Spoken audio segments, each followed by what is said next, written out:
Paz, Senhor, meus irmãos. Deus abençoe a todos os irmãos nessa noite. Estamos felizes de estar na casa do Senhor, para adorá-lo e exaltá-lo como Senhor na nossa vida, realmente, né? Meus irmãos, antes de ministrar, vamos colocar um vídeo. Pedir para o Cid colocar para nós ali. Preste atenção. De que forma você se encontra? Primeira etapa ou segunda etapa do vídeo, hein?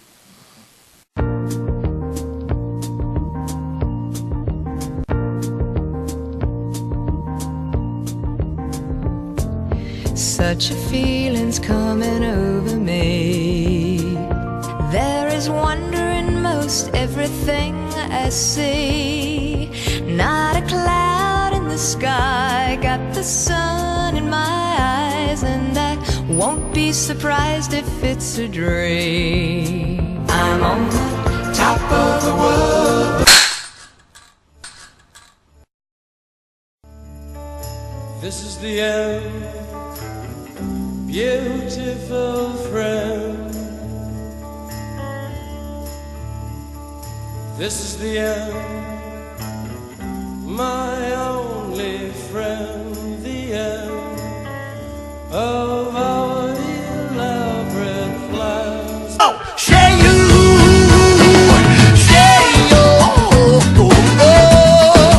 cheio do Espírito Santo, irmão. Oh, oh, oh, oh, oh.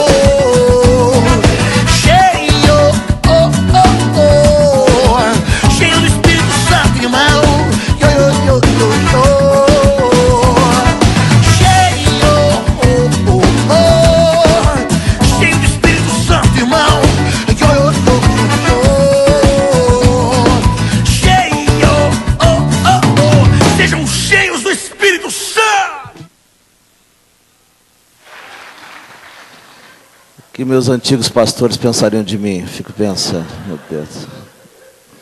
Nos vídeos, meus irmãos, crente cheio do Espírito Santo não tem ratoeira que prenda. Crente cheio do Espírito Santo arrebenta tudo e manda embora. Quando eu era pequeno, eu morava num bairro bem humilde da nossa cidade. E tinha um lugar chamado Cibrazen. Eram uns armazéns. Hoje já tem até condomínio ali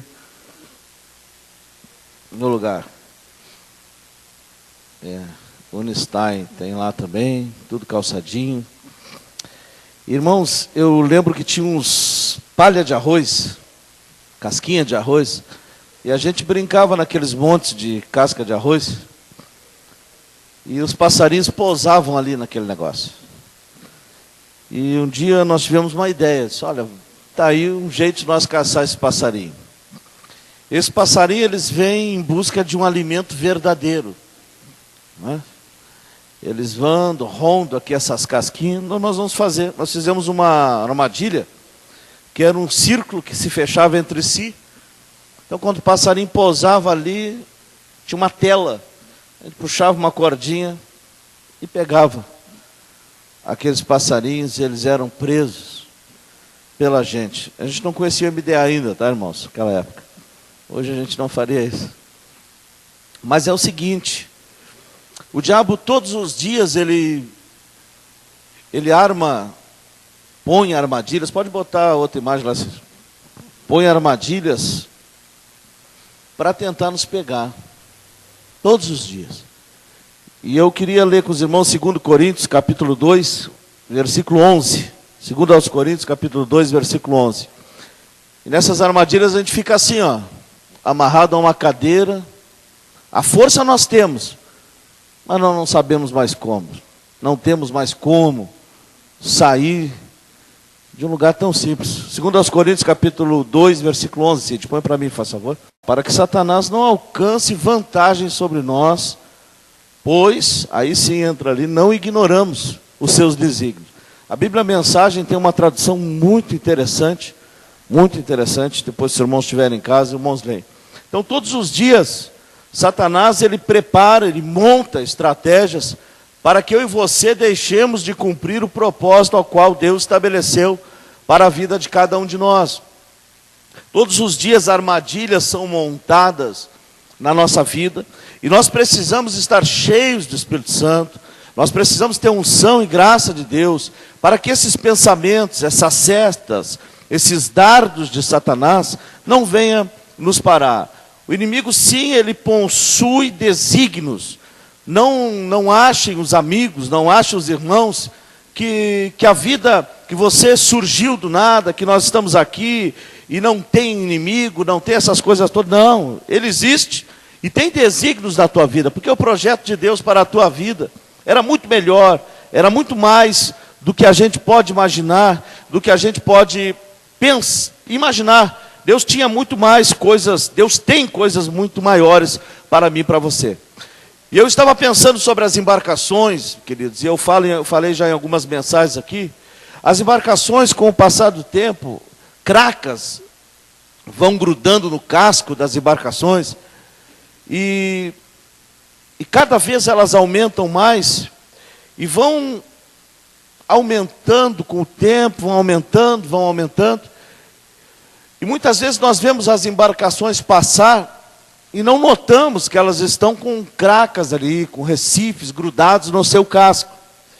E a primeira coisa que acontece na embarcação é que a beleza dela vai sendo deteriorada, vai sendo tirada, quando aquelas cracas vão grudando nos cascos das embarcações. A segunda coisa, ela vai perdendo velocidade. Aquela embarcação que ia a toda velocidade, agora ela já não vai mais, porque ela está muito mais pesada.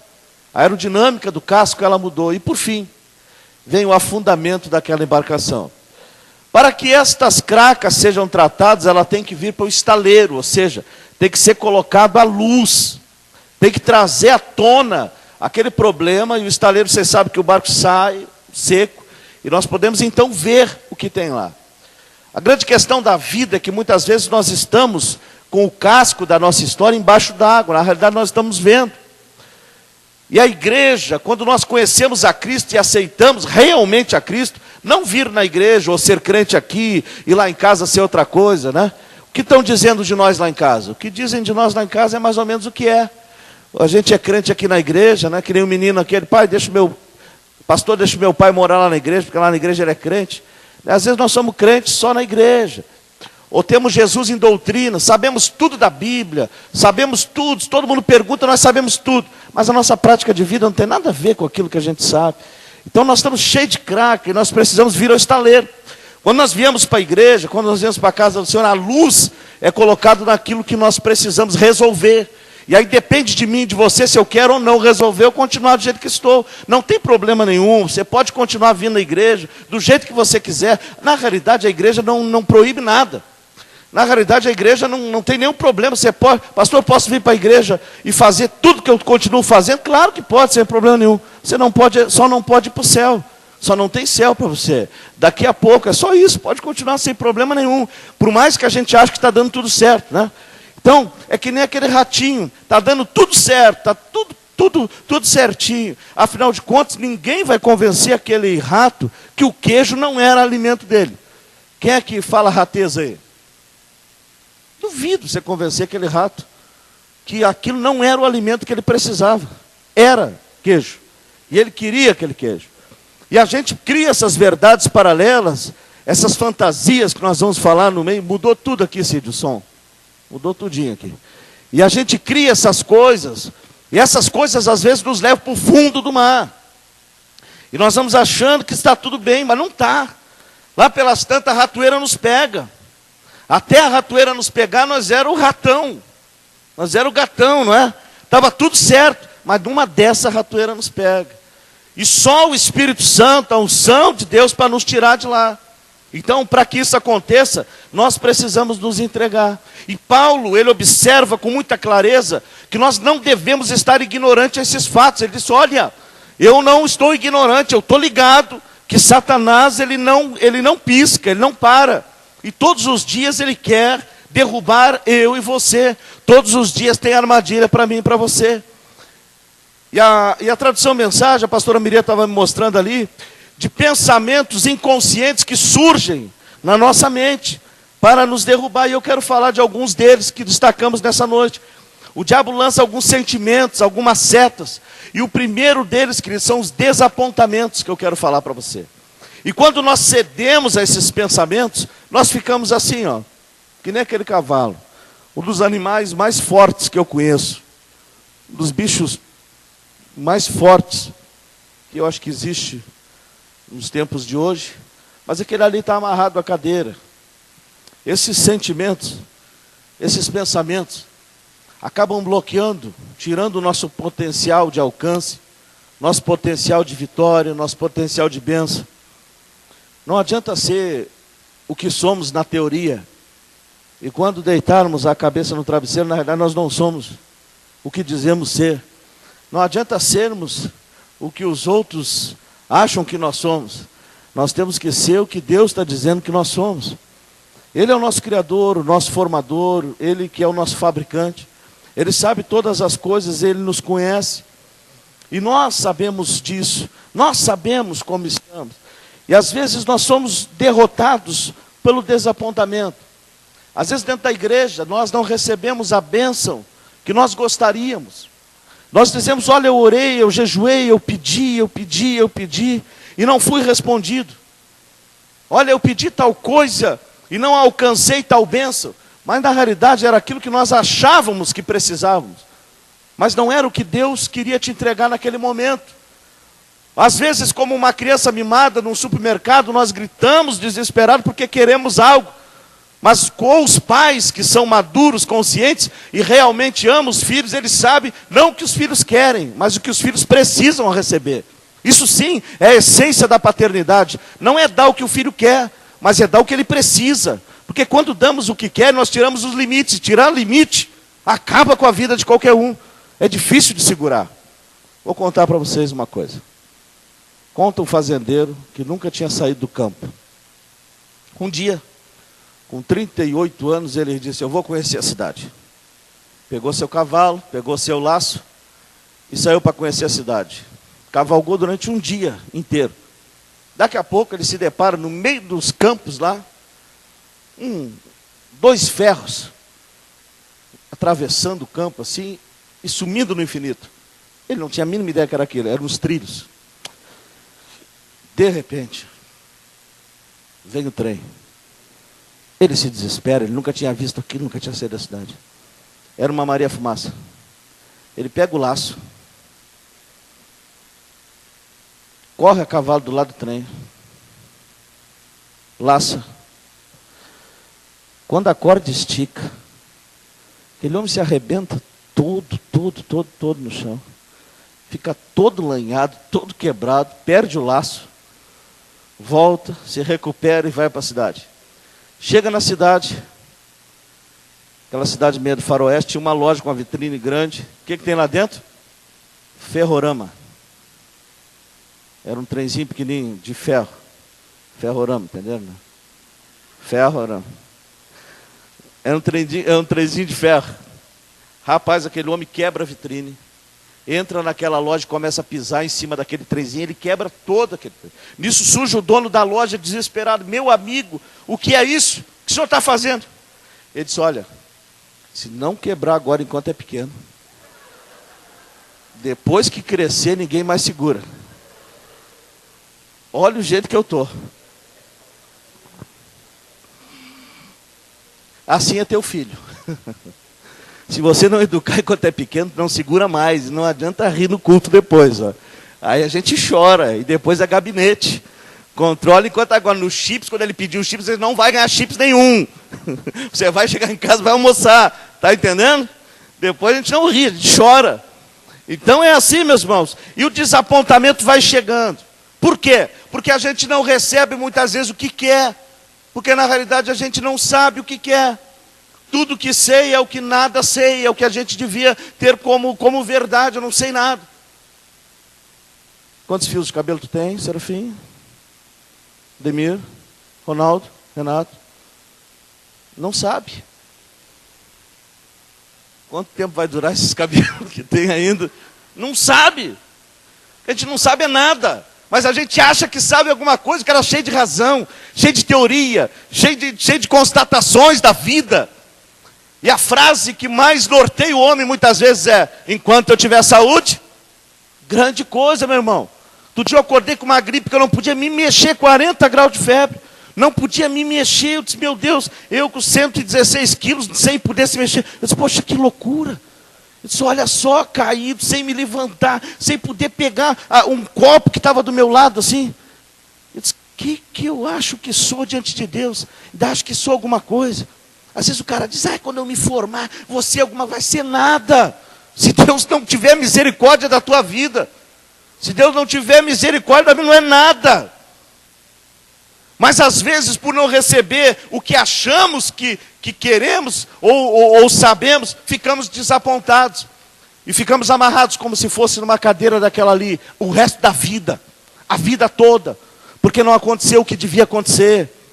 Sabe, meus queridos, quando eu tive uma irmã, na realidade ela era 2 anos mais velha que eu. Essa irmã, ela veio a falecer.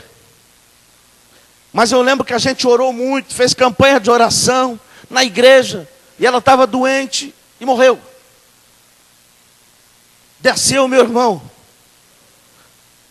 De novo, doente, desenganado, 6 médicos, junta médico. Chamaram meu pai, não passa dessa noite. O que a gente vai fazer como crente? De novo orar. Mas só vai orar de novo quem não está desapontado.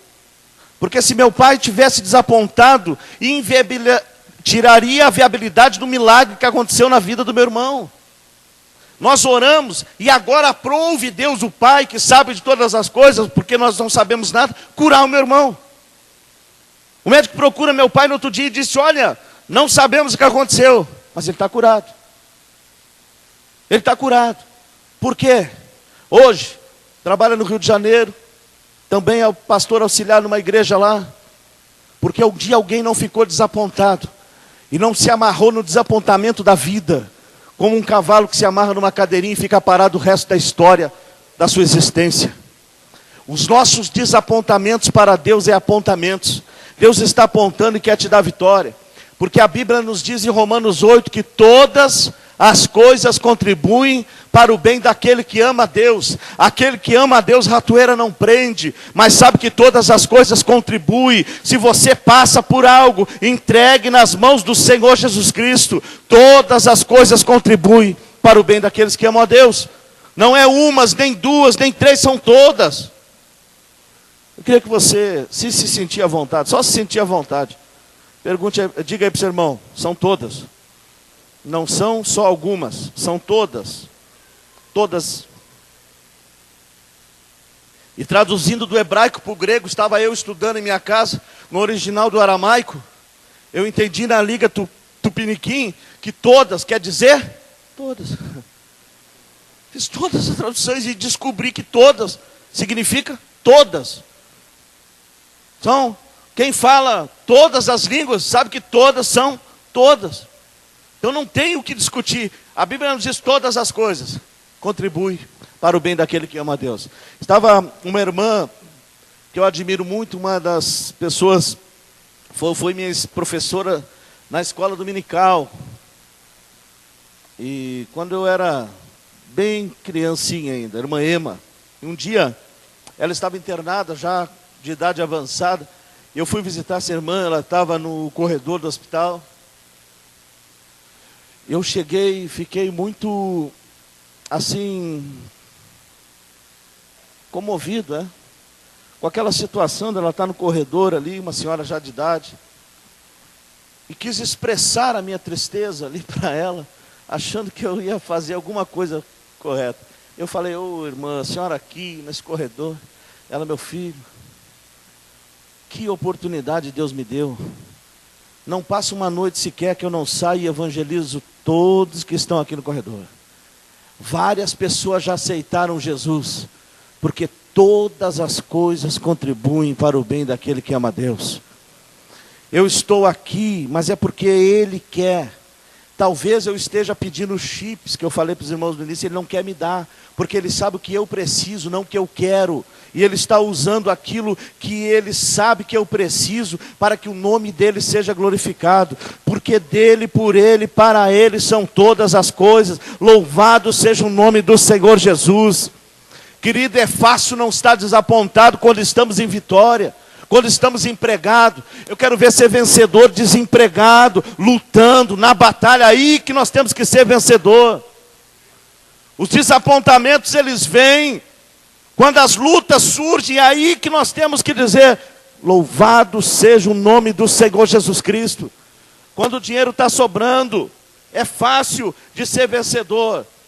Quando as coisas estão indo bem, é fácil de ser vencedor. Mas nós precisamos ser vencedor na batalha. Se a gente não prestar atenção nos desígnios de Satanás, a vida continua. E o segundo ponto que eu observo aqui, queridos, é o descontentamento. Primeiro ficamos desapontados, depois ficamos descontentes. Depois ficamos descontentes, aí o diabo começa a lançar mentiras dentro da nossa mente, dentro do nosso coração.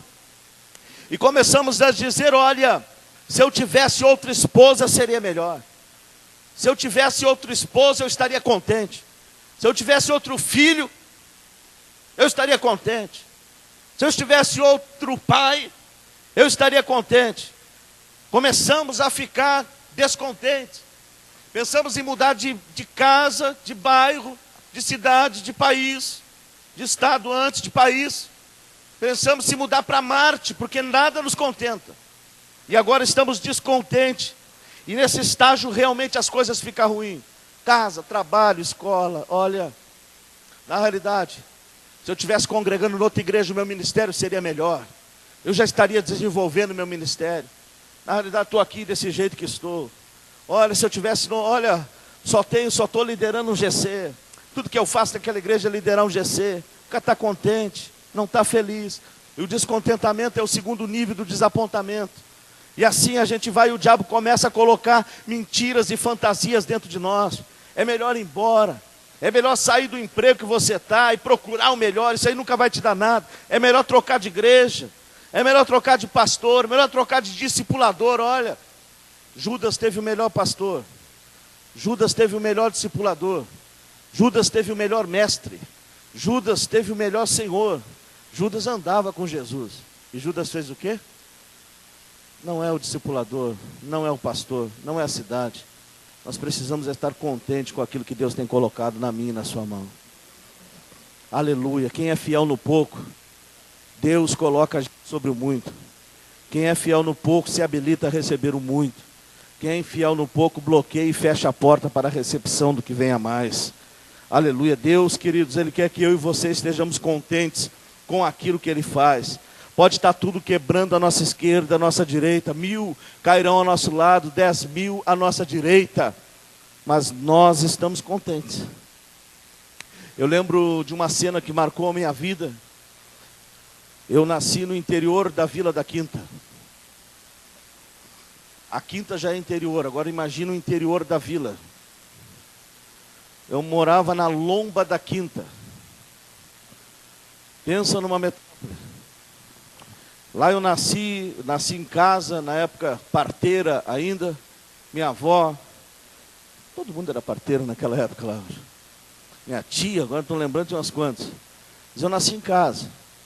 E eu lembro de uma cena, eu tinha uns 6 anos e eu estava ajudando meu pai a guardar uns bichos. E a minha mãe saiu lá de dentro, a gente já sabia, ela disse, olha, que a minha irmã estava muito ruim, não tinha jeito. Tinha que trazer para o hospital.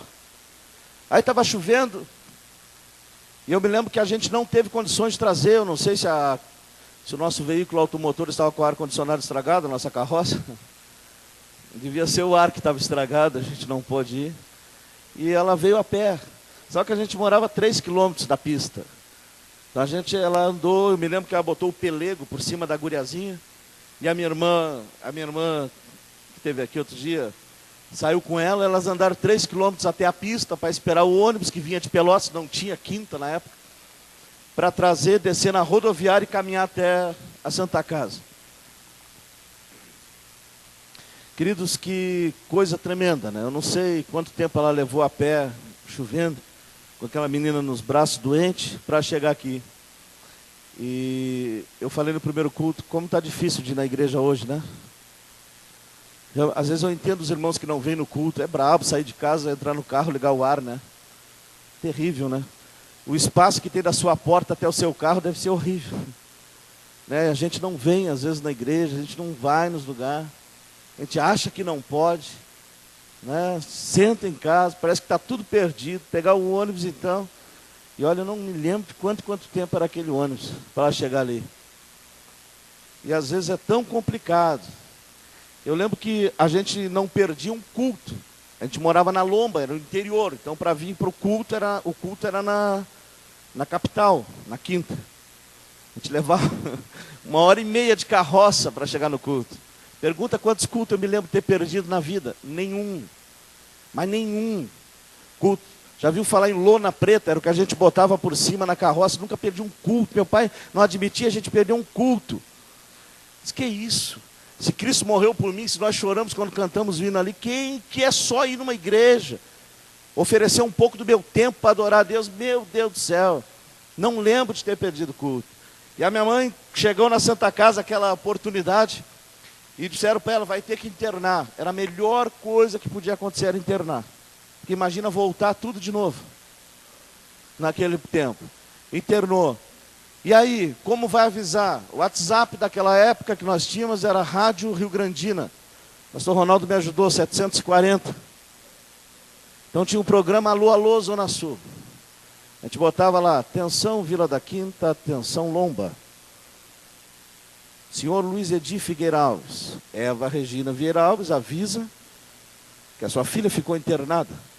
Passa bem. Esse era o WhatsApp. Quando ele não escutava, o vizinho mais próximo, para vocês que não sabem de onde surgiu o Bolt, surgiu de lá. Era 3 quilômetros, o vizinho mais próximo da nossa casa. O vizinho vinha correndo com barreira, 3.000 metros com barreira, tuna, roseta, cerca, boi brabo, boi brabo. Quero, quem não foi atacado por quero não sabe o que é aventura, meu irmão. Maranhão, tá aí? Maranhão foi atacado lá na chácara outro dia, meu Deus do céu. Pensa, o Bolt é... Ó, se botar o Maranhão, correr com o Bolt, fugindo do quero. Meus irmãos, então tudo isso, eu estou contando para vocês. Porque na época nós não ríamos. Mas eu lembro também, que quando chegava alguém lá em casa, e a minha mãe estava nesse estado, aqui no centro, internado, perguntava para o meu pai, seu Edi, como é que está, dona Eva? Ele dizia assim, ó, se melhorar, estraga. Está tudo bem. Ou seja, ele dizia assim, eu estou contente com tudo que Deus está fazendo na minha vida. Ele deu, Ele cuida, Ele guarda, é Ele que sabe, porque eu não sei nada. Se ela ficasse internada, estava tudo bem. Se desse alta, estava bem. Se saísse, estava bem. Se voltasse, estava bem. Porque Deus cuida da nossa história. Descontentamento não ia parar a vida do meu pai. E não parou. Por causa disso, meus irmãos, nós estamos aqui pregando o Evangelho hoje. Aleluia. Passamos por dificuldades, sim, bastante. Mas nós estamos aqui, toda a família é crente, porque um dia alguém não ficou amarrado na cadeira do descontentamento e abandonou a fé no Senhor Jesus Cristo. Não vale a pena. Vale a pena estar contente, estar lutando, fique contente, agradeça ao Senhor Jesus Cristo. Deus vai cuidar de você. A Bíblia nos fala aos Hebreus, no capítulo 13 e versículo 5, nos diz assim, ó, seja a nossa vida isenta de ganância, contentando-nos com o que temos, porque Ele mesmo disse, não te deixarei e nunca te desampararei. Aleluia! Deus é contigo hoje, amanhã e será sempre até o dia que Ele voltar para buscar. Ele guarda e cuida da tua casa. Ele não dá só o que tu quer, mas o que você precisa. Contente-se em nome de Jesus. Aleluia! Mas quando nós não entendemos isso, nós entramos num outro estágio, que é a falta de coragem, o desencorajamento. Queridos, Nesta hora as coisas começam a piorar, a falta de coragem. A Bíblia nos fala em Deuteronômio 7 que existiam nações mais poderosas e mais numerosas que o povo de Israel, e a Bíblia nos diz que Deus falou assim para eles: olha, meu povo, se vocês disserem no coração de vocês que essas nações são maiores e mais poderosas, nem eu, Deus, poderei ajudá-los, porque sem fé é impossível agradar a Deus. A fé começa onde o medo acaba, e a falta de coragem, ela indica a falta de fé. Nós começamos a nos afastar, começamos a ficar longe, desanimados, parados. E às vezes até as palavras de encorajamento soam para nós como palavras de desencorajamento. E quando começamos a nos irritar com essas coisas, quantos de nós, às vezes até nos irritamos?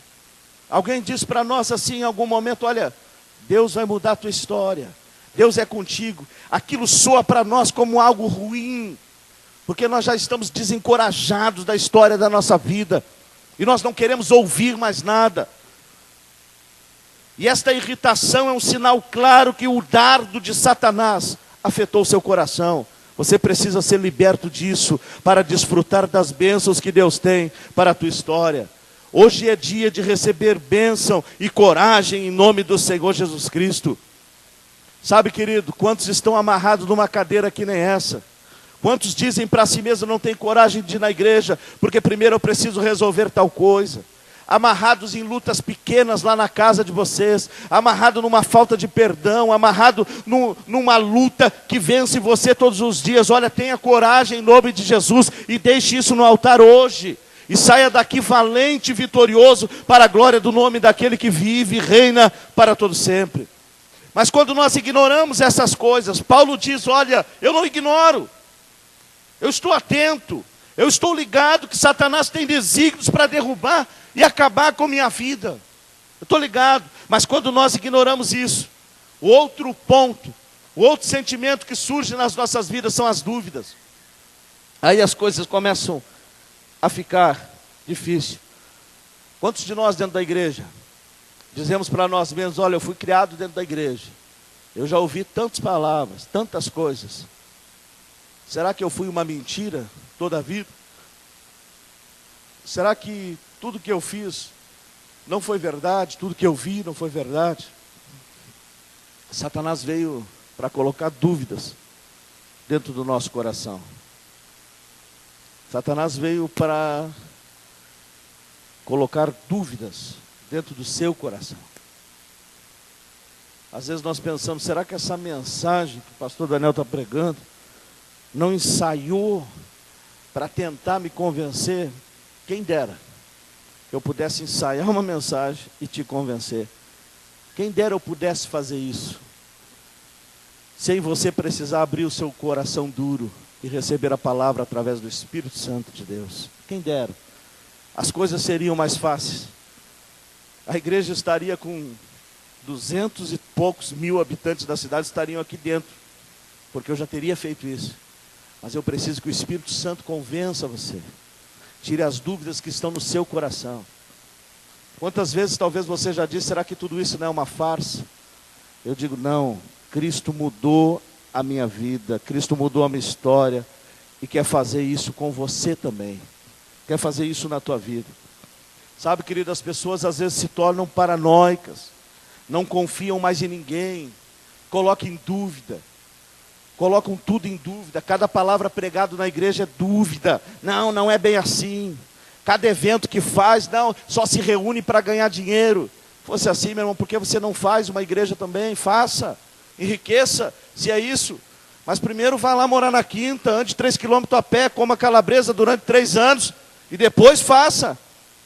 Mas não, a gente não entende, se enche de dúvida, de questões, de valores, fala do que não sabe, vive o que realmente não existe, porque está cheio de dúvida, amarrado a uma cadeirinha da dúvida. Deixa de viver um casamento feliz, uma paternidade feliz, uma filiação feliz, uma história feliz, cheio de coisas, cheio de interrogações.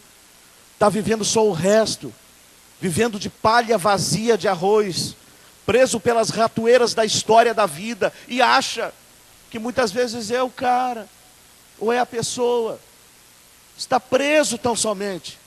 Cristo quer te libertar hoje em nome de Jesus, amém? Não caia no engano do diabo, meu irmão, não caia no engano do diabo.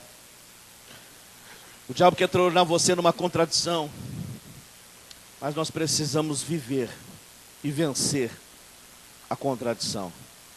O outro estágio, se nós não pararmos, nós caímos na descrença e dizemos, olha, já que está tudo perdido, já que já está do jeito que está, quantas vezes nós dizemos isso? Já que a vida não tem jeito, o casamento está horrível, eu vou me atirar mesmo.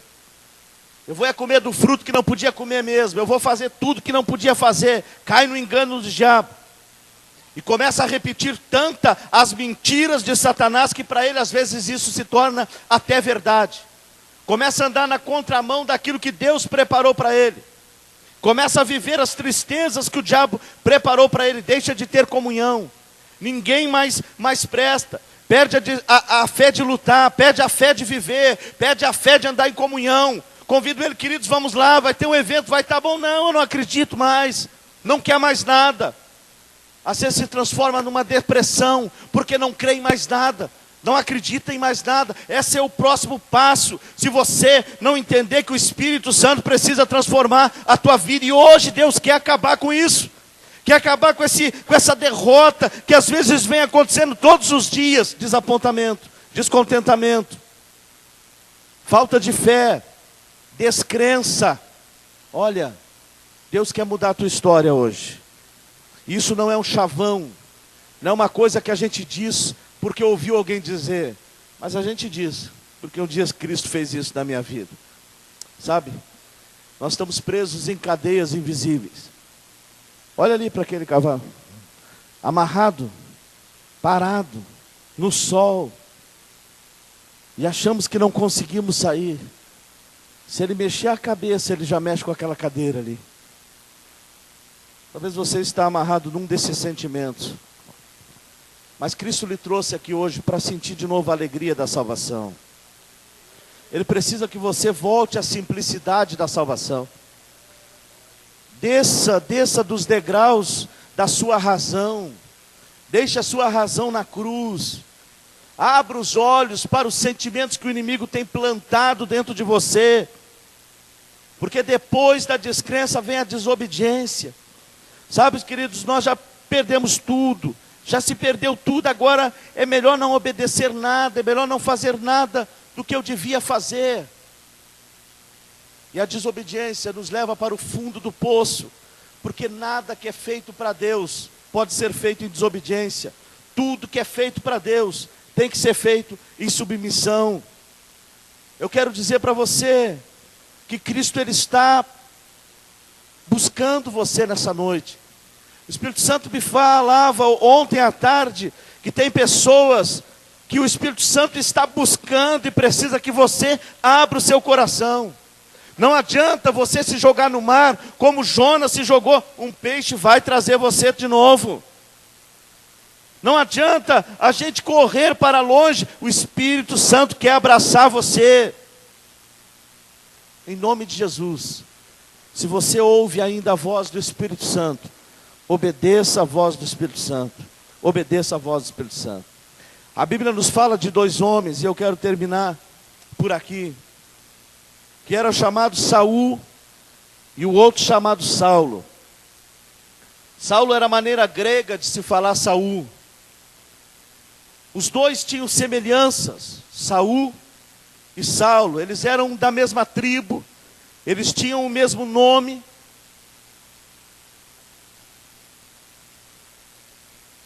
E possuíam algumas diferenças também. A Bíblia diz que Saul, ele era um homem bonito, e quando a Bíblia fala que o homem era bonito, ele devia ser muito bonito mesmo. E a Bíblia diz que ele se destacava dos ombros para cima, ele era mais alto do exército dele. E a Bíblia fala que era um homem vistoso e chamava a atenção. Já Saulo, ou Paulo, a Bíblia nos diz que ele era baixo, de presença desprezível e de palavra fraca. Paulo, quando pregava, uma vez ele pregou 6 horas, os irmãos sabem disso. E o Eutico que estava na janela caiu e morreu. Depois ele viveu. E as pessoas então entenderam que valia a pena esperar terminar a mensagem de Paulo. Que no final sempre acontecia alguma coisa sobrenatural. Meus queridos, a Bíblia nos fala que Saulo começou como inimigo de Deus e terminou como amigo de Deus, Paulo. A Bíblia nos fala que Saul começou como amigo de Deus e terminou como inimigo de Deus. Eles eram da mesma tribo, tinham o mesmo sotaque, o mesmo nome, mas uma história bem diferente. Porque um dia alguém ficou amarrado aos desapontamentos, às descrenças, à desobediência. Ficou amarrado aos descontentamentos da vida. E não conseguiu avançar mais. Não conseguiu vencer mais. A Bíblia nos diz que em um determinado momento, no fim da sua vida, Saul foi consultar uma médium. E Paulo foi elevado até o 3º céu. Você decide o que você vai fazer da sua vida. Se eu vou ficar preso aos sentimentos que o inimigo tem implantado dentro de mim, ou eu vou dizer: Deus, eu quero seguir os passos que tu queres que eu siga. Desapontamento, descontentamento, desencorajamento, dúvidas, descrença e desobediência. O inimigo tem tentado e quer derrubar você, amarrar você. Eu não sei para quantas pessoas nós estamos falando hoje aqui nessa noite, mas o Espírito Santo, ele quer cortar a corda que amarra você a isso. Por mais que você ache que não pode, em Deus você pode romper essas barreiras hoje. Essa cadeia vai ter que quebrar, porque ela não vai e não pode te segurar em nome de Jesus. Eu queria que você fechasse seus olhos nessa noite.